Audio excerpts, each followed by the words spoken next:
চলছে তৃতীয় দফার ৮১ উপজেলার ভোট চলবে বিকেল ৪টা পর্যন্ত। প্রতিদ্বন্দ্বিতা করছেন ১,১১৯ প্রার্থী।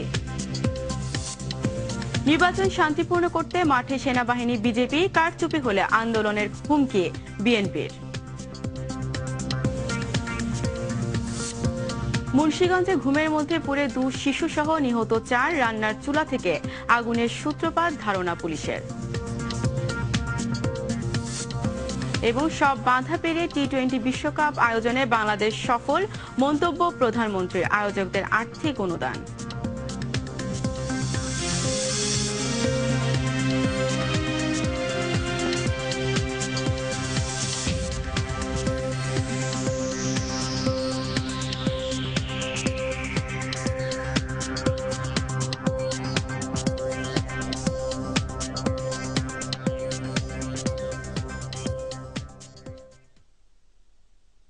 আসসালামু আলাইকুম, স্বাগত জানাচ্ছি আরটিভি সকালের সংবাদে।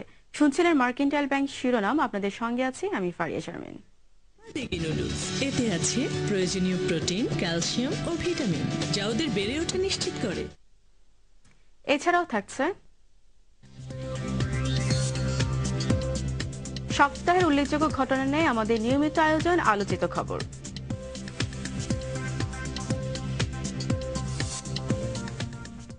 শুরুতেই উপজেলা নির্বাচনের খবর।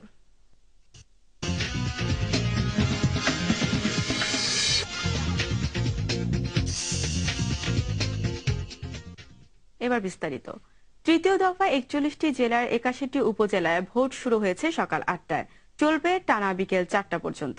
সকাল থেকেই বিভিন্ন উপজেলায় উৎসব পরিবেশে ভোট দিচ্ছেন ভোটাররা। এখন পর্যন্ত কোনো অপ্রীতিকর ঘটনার খবর পাওয়া যায়নি। ৮৩টি উপজেলার তফসিল ঘোষণা করা হলেও গাজীপুরের শ্রীপুর ও সিলেটের ফিঞ্চুগঞ্জে নির্বাচন হচ্ছে না। ৮১ উপজেলায় চেয়ারম্যান প্রার্থী ৪১৯ জন, ভাইস চেয়ারম্যান ৪২৩ এবং নারী ভাইস চেয়ারম্যান পদে ২৭৭ জন প্রতিদ্বন্দ্বিতা করছেন। মোট ভোটার ১,৩১,৮৫,০২৩ জন। চট্টগ্রামের সীতাকুণ্ড ও চন্দনাইশে নির্বাচন হচ্ছে। সীতাকুণ্ডে চেয়ারম্যান পদে ৭, ভাইস চেয়ারম্যান পদে ৩ এবং মহিলা ভাইস চেয়ারম্যান পদে ২ প্রার্থী। চন্দনাইশে চেয়ারম্যান ৩, ভাইস চেয়ারম্যান ৭ ও মহিলা ভাইস চেয়ারম্যান পদে ৩ জন প্রার্থী প্রতিদ্বন্দ্বিতায় রয়েছেন। উৎসবের আমেজে চাঁপাইনবাবগঞ্জ সদর, ভোলাহাট ও শিবগঞ্জে ভোট নেওয়া চলছে। সদর উপজেলায় চেয়ারম্যান, ভাইস চেয়ারম্যান ও মহিলা ভাইস চেয়ারম্যান পদে ১১ প্রার্থী, শিবগঞ্জে ৬ এবং ভোলাহাটে ৩ পদে ১৪ প্রার্থী ভোট যুদ্ধে নেমেছেন। কুড়িগ্রাম সদর, রৌমারী ও চিলমারী উপজেলার ১৮৯টি কেন্দ্রে চলছে ভোট নেওয়া। ৩ উপজেলায় চেয়ারম্যান ২৯, ভাইস চেয়ারম্যান ২৫ এবং মহিলা ভাইস চেয়ারম্যান পদে ১৬ প্রার্থী প্রতিদ্বন্দ্বিতা করছে। বাগেরহাট সদর, মোরেলগঞ্জ, শরণখোলা, রামপাল ও মংলা উপজেলার ভোট নেওয়া চলছে। এইসব উপজেলার ২৫১ কেন্দ্র ঝুঁকিপূর্ণ ধারণা হয়েছে। চাঁদপুরের হাজীগঞ্জ ও কোচুয়া উপজেলা পরিষদ নির্বাচনের ভোট দিচ্ছেন ভোটাররা। ৭৯টি ভোট কেন্দ্রের মধ্যে ৪০টি ঝুঁকিপূর্ণ ঘোষণা করেছে নির্বাচন কমিশন। জামালপুরের দেওয়ানগঞ্জ উপজেলার চেয়ারম্যান পদে ৪ জন ভাইস চেয়ারম্যান এবং মহিলা ভাইস চেয়ারম্যান পদে ৩ জন প্রার্থী। লক্ষ্মীপুরের কমলনগর উপজেলা নির্বাচন হচ্ছে। ৪৬টি ভোট কেন্দ্রকে ঝুঁকিপূর্ণ ঘোষণা করা হয়েছে। সেনাবাহিনীর পাশাপাশি নিরাপত্তার দায়িত্বে আছেন পুলিশ ও র্যাব। উৎসব আমেজে চলছে মংলা উপজেলার ভোট দেয়া। দর্শক, তৃতীয় দফার উপজেলা নির্বাচনের খবর সংগ্রহে আমাদের সহকর্মীরা আছেন বিভিন্ন কেন্দ্রে। তারা সার্বক্ষণিক আমাদের নির্বাচনের খবর জানাচ্ছেন।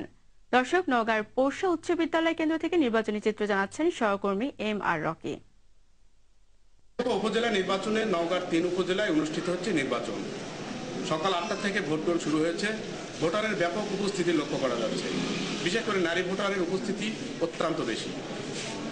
এই ৩ উপজেলায় মোট ৪,৭৭,৯২৪ জন ভোটার ভোট প্রয়োগ করবে।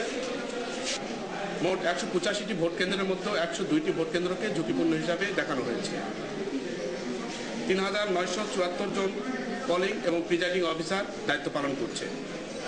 অবাধ, সুষ্ঠু এবং শান্তিপূর্ণ ভোট অনুষ্ঠিত হবে এমন আশা করছে সংশ্লিষ্ট আইন প্রয়োগকারী সংস্থা। Naogaon Porsha high school vote কেন্দ্র থেকে MR Rocky, RTV Naogaon. Naogaon থেকে নির্বাচনী চিত্র জানাচ্ছিলেন MR রকি। এই মুহূর্তে মানিকগঞ্জের ঘিওর উপজেলায় আছেন স্টাফ রিপোর্টার নাজিব ফরাজি। যেখানকার সবশেষ অবস্থা জানাতে তিনি এখন টেলিফোনে যোগ দিচ্ছেন আমাদের সঙ্গে। নাজিব। জি, শুনতে পাচ্ছি ফারিয়া। নাজিব, ভোট শুরু প্রায় 2 ঘন্টা হতে চললো, কেন্দ্রে কেন্দ্রে লোকজনের উপস্থিতি কেমন দেখছেন? এছাড়া সার্বিক নিরাপত্তা ব্যবস্থা কেমন? আরে এখানে আসলে আমি মানিকগঞ্জের যে ঘিওরে রয়েছি, এখানে আমি এখন বানিয়াজুরি সরকারি প্রাথমিক বিদ্যালয় কেন্দ্রে রয়েছি। এখানে 1697টি ভোট রয়েছে। তো প্রথমে আসলে প্রায় 2 ঘন্টা হতে চললো। এখন পর্যন্ত ভোটারদের উপস্থিতি মোটেও সন্তোষজনক নয়, ভোটারের উপস্থিতি অনেক কম এখানে এই কেন্দ্রটিতে। এখানে প্রায় 8%-এর মতো ভোট পড়েছে এখন পর্যন্ত, প্রায় 2.25 ঘন্টায়। আর এছাড়া এখানে যে আশপাশের বেশ কিছু কেন্দ্র আমি ঘুরে দেখেছি, সেখানে কিছু কেন্দ্রে ভোটারদের উপস্থিতি মোটামুটি রয়েছে, আর বেশিরভাগ কেন্দ্রেই কিন্তু ভোটারদের উপস্থিতি অনেক কম। এছাড়া এখানে আইন শৃঙ্খলা পরিস্থিতি একেবারেই স্বাভাবিক রয়েছে। কোন ধরনের ঘিওরে এখন পর্যন্ত কোন ধরনের অপ্রীতিকর ঘটনা ঘটেনি। আইন শৃঙ্খলা বাহিনীর সদস্যরাও এখানে সতর্ক টহল দিচ্ছেন। আর এখানে এই ঘিওর উপজেলায় 1,07,355 জন ভোটার রয়েছেন। তো আর 53টি ভোট কেন্দ্র রয়েছে। আর এখানে চেয়ারম্যান পদে 13 জন প্রতিদ্বন্দ্বিতা করছেন এবং ভাইস চেয়ারম্যান পদে 7 জন, মহিলা ভাইস চেয়ারম্যান পদে 7 জন প্রার্থী প্রতিদ্বন্দ্বিতা করছেন। তো এখানে নির্বাচনে একটি প্রতিদ্বন্দ্বিতামূলক নির্বাচন হচ্ছে, তবে ভোটারদের উপস্থিতি কিছুটা কম। আর এখানকার প্রিজাইডিং অফিসার আমার সাথে কথা হয়েছে, তিনি আমাদেরকে বলেছেন যে বেলা বাড়ার সঙ্গে সঙ্গে ভোটারদের উপস্থিতিও যেমন বাড়বে, হয়তোবা দুপুরের পরে ভোটারদের চাপটা আরো বেড়ে যেতে পারে বলে তিনি আশঙ্কা করছিলেন। জি, ধন্যবাদ নাজিব আপনাকে। দর্শক, মানিকগঞ্জের ঘিওর থেকে জানাচ্ছিলেন সহকর্মী নাজিব ফরাজি। এদিকে নির্বাচনের আগে ভোটারদের ভয়ভীতি দেখানো ও বিএনপি সমর্থিত প্রার্থীর উপর হামলা করা হচ্ছে বলে অভিযোগ করলেন দলের যুগ্ম মহাসচিব রুহুল কবির রিজভী। সরকার দলীয় প্রার্থীদের জয়ী করতে আইন শৃঙ্খলা বাহিনী বিএনপির নেতাকর্মীদের গ্রেপ্তার ও হয়রানি করছে বলে অভিযোগ তার। হিজলা উপজেলা ছাত্রদল নেতা সজল খানের বাড়িতে গুলি করে এবং 7-8টি ককটেল বিস্ফোরণ ঘটায়।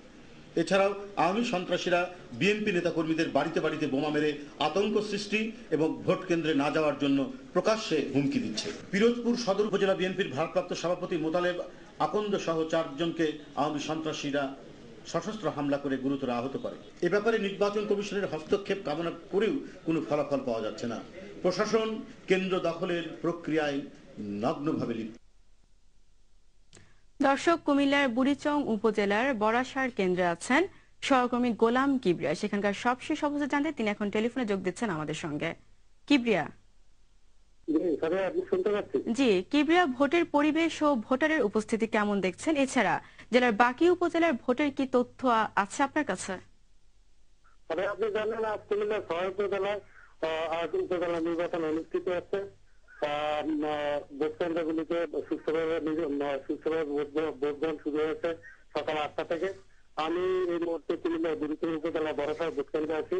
এখানে ভোটাররা ভোট দিচ্ছে, তবে উপস্থিতি একটু কম। ভোট কেন্দ্রগুলি নিরাপত্তা, এখানে থানা বিজিবি টিম কাজ করছে। 6টি উপজেলায় মোট ভোটারের সংখ্যা হচ্ছে 10,85,462 জন।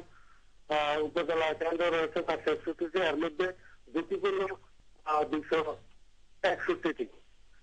নির্বাচনে এই পর্যন্ত 6টি উপজেলায় কোনো অপ্রীতিকর ঘটনার খবর পাইনি আমরা। তো আমি এই মুহূর্তে বড়াসার কেন্দ্র থেকে উপজেলার সিদ্ধান্তর কেন্দ্রে কাছাকাছি আছি। জি, ধন্যবাদ কিবরিয়া আপনাকে। দর্শক, কুমিল্লার বুড়িচং উপজেলা থেকে জানাচ্ছিলেন গোলাম কিবরিয়া। ময়মনসিংহে আছেন বিপ্লব বসাক। সেখানকার সবশেষ অবস্থা জানাতে তিনি এখন টেলিফোনে যোগ দিচ্ছেন আমাদের সঙ্গে। বিপ্লব। জি ফারিয়া। বিপ্লব, ময়মনসিংহের বিভিন্ন কেন্দ্রে ভোটারদের উপস্থিতি কেমন দেখছেন? আজ ময়মনসিংহের 5টি উপজেলায় নির্বাচন অনুষ্ঠিত হচ্ছে। ফুলপুর, গৌরীপুর, দুবগুড়া ও মুক্তাগাছা। এই 5টি উপজেলায় চেয়ারম্যান পদে 30 জন, ভাইস চেয়ারম্যান পদে 23 জন এবং মহিলা ভাইস চেয়ারম্যান পদে 30 জন প্রার্থী প্রতিদ্বন্দ্বিতা করছেন। 5টি উপজেলার 415টি ভোট কেন্দ্রে 10,91,372 জন ভোটার তাদের ভোট প্রয়োগ করবেন। সকাল 8টা থেকে ভোট গ্রহণ শুরু হয়েছে। প্রতিটি কেন্দ্রে ভোটারদের উপস্থিতি খুবই কম। আমি এই মুহূর্তে ফুলপুর উপজেলার ফুলপুর পাইলট উচ্চ বিদ্যালয় কেন্দ্রে দাঁড়িয়ে আছি। এই ভোট কেন্দ্রে 2,428 ভোটের মধ্যে এখন পর্যন্ত 105টি ভোট পড়েছে বলে প্রিজাইডিং অফিসার জানিয়েছেন। এখন পর্যন্ত কোথাও কোনো অপ্রীতিকর ঘটনার খবর পাওয়া যায়নি। সেনাবাহিনী, র্যাব, পুলিশের একাধিক টিম টহলে রয়েছেন। বেলা বাড়ার সাথে সাথে আশা করছি যে ভোটারের উপস্থিতি আরো বেশি লক্ষ্য করা যাবে। জি, ধন্যবাদ বিপ্লব আপনাকে। ময়মনসিংহ থেকে জানাচ্ছিলেন বিপ্লব পোশাক। এবার অন্যান্য প্রসঙ্গ। মুন্সিগঞ্জের সদর উপজেলার বিনোদপুরে আগুনে পুড়ে মারা গেছেন 2 শিশু সহ একই পরিবারের 4 জন। গেল রাতে ভাঙাঘোড়া রাইস মিল মাঠের ঝুপড়ি ঘরে ফিরোজা, তার শাশুড়ি এবং 2 ছেলে ঘুমাচ্ছিলেন। এই সময় রান্নার চুলা থেকে আগুনের সূত্রপাত হয়। মুহূর্তেই তা ছড়িয়ে পড়ে পুরো ঘরে। এতে ঘটনাস্থলে পুড়ে মারা যান ঘুমন্ত 4 জন। সদর থানার ওসি ঘটনার সত্যতা স্বীকার করেছেন।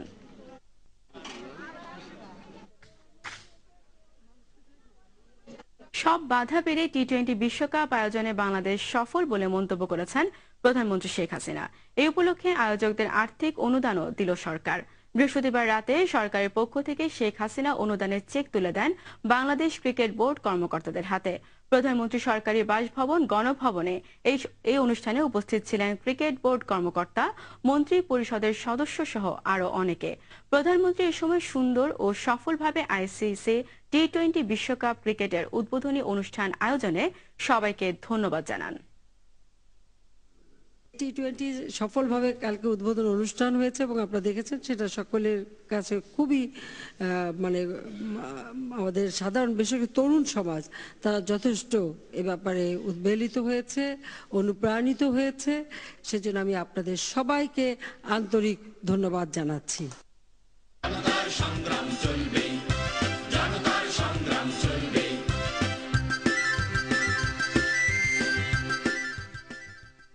অগ্নিঝরা মার্চ প্রসঙ্গ। ৭১ অগ্নিঝরা মার্চের এই দিন বঙ্গবন্ধুর সঙ্গে আলোচনার উদ্দেশ্যে কঠোর সামরিক পাহারায় ঢাকায় আসেন প্রেসিডেন্ট ইয়াহিয়া। এদিন দেশের সব জায়গায় কালো পতাকার পাশাপাশি অনেক ভবনে ওড়ানো হয় স্বাধীন বাংলার পতাকা। সামরিক বাহিনীর নির্দেশ উপেক্ষা করে দেশের অফিস আদালতগুলোতে পূর্ণ কর্মবিরতি পালন করা হয়। আরো জানাচ্ছেন নুসরাত জাহান সিনথি। 1971 এদিন দেশের সব জায়গায় কালো পতাকার পাশাপাশি ওড়ানো হয় স্বাধীন বাংলার লাল সবুজ পতাকা। দেশের প্রত্যন্ত এলাকাগুলোতে গঠিত হয় সংগ্রাম পরিষদ। এদিন সামরিক বাহিনীর নির্দেশ উপেক্ষা করে কর্মবিরতি পালন করেন প্রতিরক্ষা বিভাগের বেসামরিক কর্মচারীরা। এমনই উত্তাল পরিস্থিতিতে বিকেলে পাকিস্তান বাহিনীর প্রায় সব জেনারেলকে নিয়ে কঠোর পাহারায় ঢাকায় আসেন প্রেসিডেন্ট ইয়াহিয়া। আর এই সময়টিতে স্বাধীন বাংলা কেন্দ্রীয় ছাত্র সংগ্রাম পরিষদের বিশাল জনসমাবেশ চলে বাইতুল মোকাররমে।